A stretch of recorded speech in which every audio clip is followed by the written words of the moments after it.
बीड जिल्ह्याचे खासदार बजरंग सोनवणे हे खासदार झाल्यापासून त्यांची बदनामी काही निवडक घटकाने चालवली असल्याचे दिसते। तसेच जिल्ह्याचे पालकमंत्री यांनी जाहीर कार्यक्रमात झालेल्या लोकसभेच्या पराभवाचा वर्णन करताना सांगितले की लोकसभा को हुई 6000 से हार की चोट बहुत गहरी है।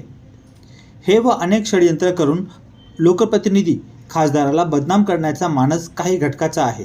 त्याद्वारे दुसऱ्याच्या आडून कट कारस्थान करण्याचे दिसते। याचिकेकर्ते यांनी जी याचिका दाखल केली आहे ते मतदार असून त्यांनी लोकसभा निवडणुकी लढवल्या आहेत, त्यामुळे त्यांनी अशी याचिका दाखल करण्याचा अधिकार नाही। परंतु कोणाच्या तरी सांगण्यावरून सदरली याचिका ही फक्त सवंग लोकप्रियतेसाठी दाखल केली आहे।